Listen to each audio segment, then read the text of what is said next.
दोस्तों, पत्रकार ने पूछा सवाल तो मंत्री ने भेजा जेल। देश में आग की तरह फैल गया पत्रकार उत्पीड़न का मामला।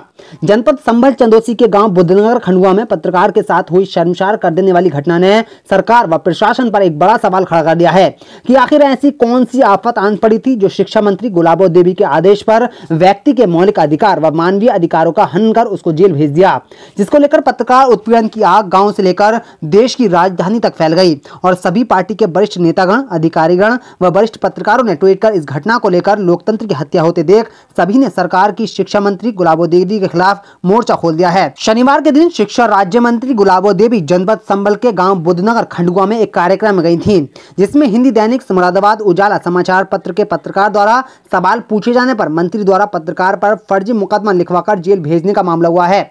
देश की मीडिया में ये बात आग की तरह फैल गई और सभी ने पीड़ित पत्रकार के शोषण की आवाज उठाते हुए मंत्री के इस हिटलरशाही रवैये को चैनलों व प्रिंट मीडिया के माध्यम से जमकर विरोध हो रहा है। वहीं पूर्व मुख्यमंत्री अखिलेश यादव व नेता सदन ने इस घटना को निंदनीय बताते हुए अघोषित इमरजेंसी करार दिया है। वहीं कांग्रेस की वरिष्ठ नेता प्रियंका गांधी ने भी ट्वीट कर पत्रकार उत्पीड़न मामले में कांग्रेसियों को धरना प्रदर्शन कर आवाज बुलंद करने के लिए निर्देशित किया है। आपने कहा था कि ये खड़गवंशी समाज का गांव यानी मेरा अपना गांव है, तो आपने कहा था कि मैं बुद्धनगर खंडुआ जो मेरे एरिया में आता है इसे मैं गोद ले रही हूँ, और आपने मंदिर पर खड़े होकर शपथ ली थी कि ये गांव मेरा है और मैं इस गांव की हूँ। आपने जो गांव के बड़े बुजुर्ग हैं उनसे भी कहा था कि जो आप काम है आपका वो आप मुझसे कहें, मैं इसका पूर्ति कराऊंगी, और अगर इस बार मेरी विजय होती है तो मैं इस गांव में दोबारा आऊंगी। इसके बाद भी आप इस गांव में दोबारा नहीं आई थी। बुद्धनगर में एक भी बारात घर नहीं है, नहीं यहाँ पर सरकारी शौचालय की व्यवस्था है, और आपने कहा था कि मंदिर से लेके इस वाली रोड को पक्का कराओगी। आपने यहाँ से लेकर जो खड़ंजा वाला रोड था इसे मैं पक्का कराऊंगी। अभी तक ये रास्ता इतनी कच्ची है, यहाँ बाइक तक पैदल वाले भी लोग परेशान हो जाते हैं।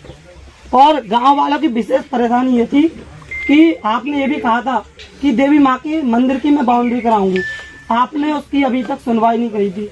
गांव वालों ने बहुत ही प्रेशर दिया था कि हम जा रहे हैं वहाँ पर, आपके कार्यालय भी गए थे, मगर उनकी कोई भी सुनवाई नहीं हुई थी। आप बताइए आप इसके बारे में क्या कहोगे? भाई सुनिए, आप अपना प्रचार कर रहे हैं, समस्या केवल एक समस्या, क्योंकि यहाँ पर एक तो नहीं बताइए आपने, आप प्रचार कर रहे हैं। जी मैम, एक बात बताइए, समस्या रखवा रहे हैं। आपने ये कहा था, अभी आपने कहा था कि अगर आप लोग खुद नहीं बताओगे, मीडिया की तरफ पूछो कि माँ का काम कब तक करोगी, जो आपने कहा था। एक मिनट, आप सर एक बात बताइए, जब तक जनता की आवाज आप तक नहीं पहुंचेगी, आप कह रहे हैं कि इतना हमने काम कार्य करा दिया, एक गांव में बिल्कुल कार्य ही नहीं हुआ, तो क्या कराएंगे हम लिखित रूप में?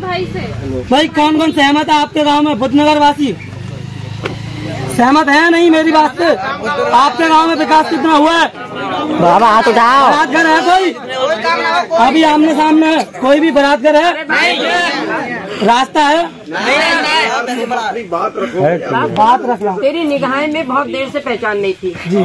जब तू वहाँ खड़ा था तब भी मैं तेरी निगाहें पहचान नहीं थी जी जी। और जब बात रखी जाए तो रखने दो बात। तेरी निगाहें पहचान नहीं थी जी जी। ये सारी बात तेरी ठीक है जी जी। जो तूने कही है। अभी समय नहीं निकला है।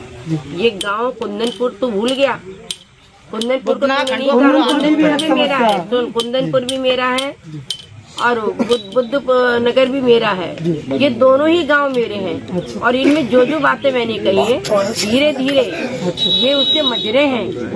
ये बुद्ध नगर, कुंदनपुर और ये खंडुआ, ये सब जब शुरुआत मैंने की है तो वहाँ पर भी पूरी काम होगा। जो जो तुमने बताया सारे काम होंगे। मगर जैसे कि आपने कहा था, आप शौचालय बनवा दे।